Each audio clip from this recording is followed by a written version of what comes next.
Assunto é obesidade com a doutora Ana Cláudia Pinto. Seja muito bem-vinda. Obrigada. Tudo Médica bem? e endocrinologista. Isso.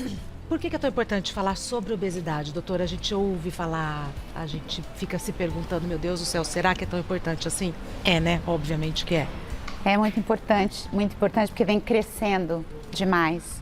E junto com a obesidade, você pode ter outras doenças. Então, é sempre importante a gente prestar atenção. Então, a obesidade é o que abre portas para várias outras complicações. Isso, Tá. isso mesmo. Então, isso não se mesmo. encerra nela, né? É isso mesmo. Abre a Vamos porta aos- para diabetes, né, para alguns tipos de câncer, inclusive. Então, precisa ficar sob controle. Então, vamos aos mitos e verdades. Doutora, é mito ou verdade que a obesidade pode estar relacionada a fatores hormonais? É verdade. Pode sim. A gente tem alguns distúrbios hormonais, como o hipotiroidismo, por exemplo, onde você pode ter um aumento de peso em função desse distúrbio hormonal. E outros distúrbios relacionados ao cortisol, que é aquele hormônio produzido pela suprarrenal. Então, esses distúrbios podem sim mexer com o peso. É mito ou verdade que alguns remédios para tratar a obesidade deixam a pessoa dependente? Que é o que todo mundo tem medo. É verdade. Não todos, principalmente aquela geração mais antiga, que eram os derivados anfetamínicos, que agora eles até estão fora de circulação, mas eles podiam sim levar a dependência, porque eles traziam um estado de euforia junto, né? Mas existem muitos remédios novos e que não têm essa sensação, não levam à dependência. Então, para a geração mais atual, isso daí não é verdade. Não, Tá. você tem medicamentos mais novos onde isso não é verdade. Perfeito. Foi um ganho, né? É um ganho, Paciente. sem dúvida, porque a gente tem muito pouca opção para tratar a obesidade. Então, esses medicamentos, eles foram e voltaram, os mais antigos, porque eles são baratos, né? E resolviam. Os novos, eles são muito caros. Então, tem esse benefício de não causar dependência, mas eles também não são acessíveis a todas as faixas da população. Ah, mas no mercado eu encontro ambos. Os mais Os antigos e mais novos. antigos, eles saíram Ah, agora. ufa. Eles vão e voltam, vão Tá, e voltam. tá. Mas agora eles saíram. Então, a gente tem algumas outras opções. Tem os análogos do GLP-1, que esses são seguros, eles começaram a ser produzidos para tratar diabetes e eles trazem uma sensação de saciedade, eles são bem mais seguros da gente administrar. Com bom preço ou não? São todos mais caros? São um pouco mais caros. Poxa vida. É mito ou verdade que o intestino tem relação com o peso? Ele tem, mas não da forma como a gente está imaginando, dele funcionar melhor ou pior. Tem uns estudos mais novos mostrando que a composição das bactérias do intestino tem relação com a obesidade. É curioso, né? Muito. Então, dependendo do tipo de bactéria que você tem, da quantidade de bactéria que ela está lá, o equilíbrio entre elas, isso está relacionado com maior ganho de peso ou menor ganho de peso. E o desequilíbrio entre elas é que vai provocar essa alteração, provavelmente. Isso mesmo. A pena é que ainda não existe um tratamento para isso. É muito novo, a gente não sabe. Você fala, puxa, probiótico poderia resolver, mas os estudos ainda são muito escassos. É mito ou verdade que todo obeso tem metabolismo lento? Não, é mito. Não é verdade. E mesmo porque você consegue, através de dieta e exercício, mexer nessas variáveis, né? Então não é verdade, não. Vamos às perguntas, doutora, na sequência? Vamos lá. Primeira pergunta, quem mandou foi a Maria Neide. Minha neta tem 9 anos e está muito acima do peso. Muitas crianças acima do peso, né, Muito. doutora? É difícil controlar a alimentação dela. Eu posso tirar os doces e carboidratos de dia de semana e liberar aos finais de semana? O que é mais recomendado neste caso? Assim, retirar o carboidrato, principalmente de criança, não é uma boa ideia, né? Porque o carboidrato é uma fonte de energia. Vai fazer falta. Vai fazer falta. O que ela pode balancear aí é o doce, né? Então vamos ficar sem o doce durante a semana e no fim de semana vamos abrir uma exceção. Mas é importante que haja um carboidrato, aqueles complexos, né? Por exemplo? Para fazer, por exemplo, batata, arroz. Ai, batata doce, mandioquinha. Isso. Tá.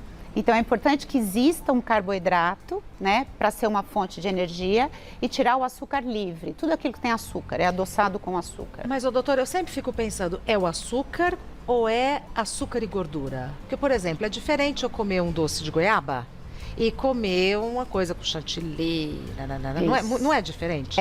É diferente. A gordura, ela fornece muito mais caloria do que o próprio açúcar, né?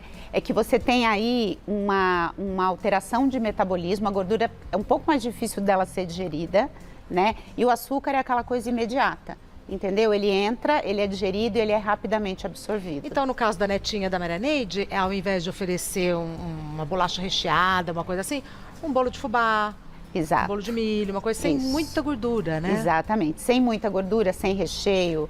Coberturas e coberturas, etc. isso daí. Tá. Próxima pergunta da Cecília. Eu sou obesa e tenho hipotiroidismo. Estou tentando fazer dieta e exercícios físicos há 2 meses, porém não emagreço. Pode ser por conta da tireoide? Se ela estiver bem controlada com os medicamentos, não mais. Porque quando você está desequilibrado, quando você tem hipotiroidismo, aí você tem uma tendência a ter um metabolismo mais lento. Mas se ela já está bem controlada, se os exames estão com níveis adequados, muito provavelmente não é mais a tireoide que está influenciando.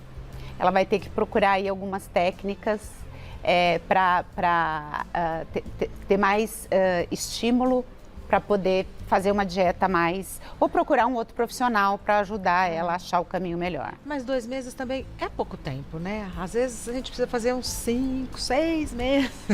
Peso nunca é fácil. Dependendo da idade, minha amiga. Nem fale, nem Não fale, nem fale.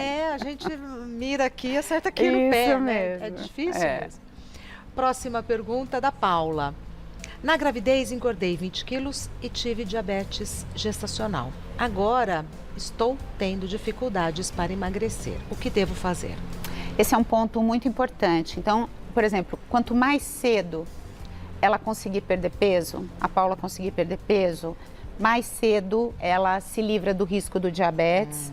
E também, quando você ganha peso durante a gestação e você perde logo depois, é mais fácil de você perder do que se você prolonga esse período, né? O ganho de peso, ele está, quando a gente falou lá no começo, um dos riscos da obesidade, o diabetes é um dos riscos que estão associados aí à obesidade. Então, ela precisa sim, e se ela tiver dificuldade, ela precisa procurar um médico, uma nutricionista. Isso, então procura o quê? Uma nutricionista, uma médica endocrinologista, isso mesmo. E para ela não esperar muito, para ela ir mais rápido que ela puder. A gente sabe que com criança pequena é mais complicado, mas a gente não pode se esquecer, se abandonar, né, doutora? Mais uma.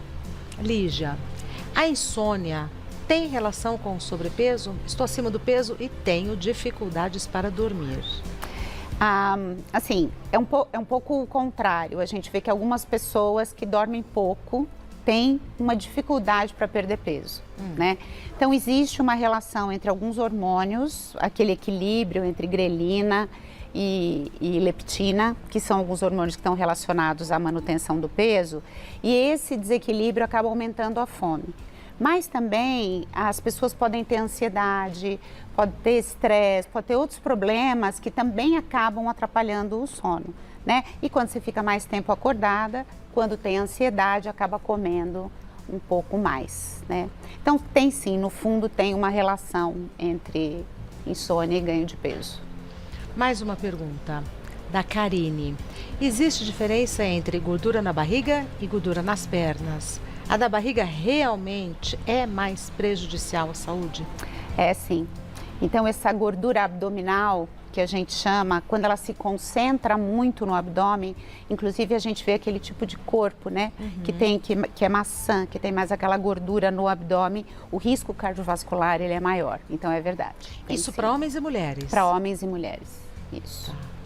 Mas aí eu tenho que pensar que eu não posso focar nesta gordura abdominal, eu preciso ter uma visão geral do corpo todo. Exatamente, mesmo porque não existe tem um estudo interessante com braço de tenista, por exemplo. Então, você imagina que o braço dominante deveria ter menos gordura que o outro, né? Sim. Não.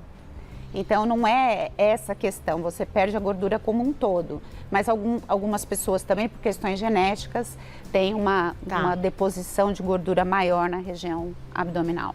Isso tem um risco maior, relação maior com o risco cardiovascular. Eu pergunto porque a gente vê assim, faz isso que você vai perder a gordura da barriga, faz isso, é um todo, né? É o todo. É o todo, não Sem adianta. dúvida. Quando a gente fala de saúde, é o todo. Isso. Conversei com a doutora Ana Cláudia Pinto, que é médica endocrinologista, e a nossa conversa foi sobre obesidade. É uma luta, né, amiga? Sempre. Estamos juntas. A vida toda. Para as mulheres é um pouco mais complicado. Eu não estou falando de vaidade, não. Eu estou falando da resposta do nosso corpo mesmo, né? E da nossa saúde. Você sabe que é curioso? A mulher, ela é feita para ter filhos.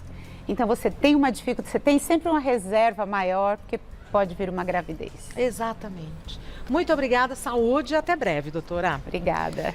Daqui a pouco.